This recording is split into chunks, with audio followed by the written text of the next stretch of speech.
निर्माण करण्यात येत आहे। पाण्याचा विसर्ग, पाण्याचं प्रमाण मोठ्या प्रमाणात वाढत आहे। कोणीही नदी पात्रात किंवा नदी किनारी थांबायचे नाहीये। मासे पकडणारे, फोटो काढणारे, कपडे धुणारे जायचे तुम्ही तात्काळ, तुमच्यावर योग्य ती कारवाई करण्यात येईल। नंतर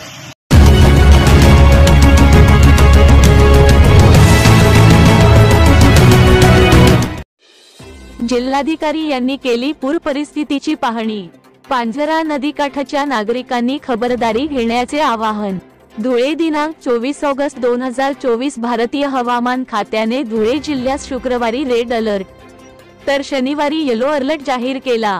या पार्श्वभूमीवर जिल्ह्यात कालपासून पावसाची संततधार सुरू आहे। विशेषतः साक्री तालुक्यात सुरू असलेल्या पावसामुळे पांझरा, जामखेडी, मालनगाव प्रकल्पातून पाण्याचा येवा सतत वाढतच आहे। तसेच निम पांझरा प्रकल्पातून पाणी सोडण्यात आल्याने पांझरा नदीपात्रासह इतर नदी नाल्यांना पूर आलेला आहे। या पार्श्वभूमीवर जिल्हाधिकारी जितेंद्र पापळकर यांनी आज पांझरा नदीपात्रास भेट देऊन पूर परिस्थितीची पाहणी केली। यावेळी त्यांच्या समवेत तहसीलदार अरुण शेवाळे तसेच इतर विभागाचे अधिकारी उपस्थित होते।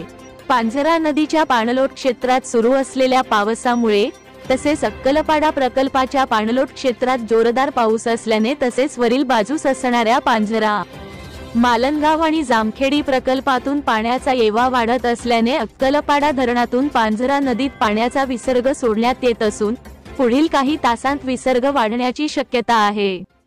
या पार्श्वभूमीवर महापालिका तसेच पोलीस प्रशासनास नदीकाठच्या ठिकाणी आवश्यक पोलीस बंदोबस्त तसेच नदी नाल्याच्या ठिकाणी आवश्यक बॅरिकेड्स लावण्याच्या सूचना त्यांनी यावेळी दिल्यात।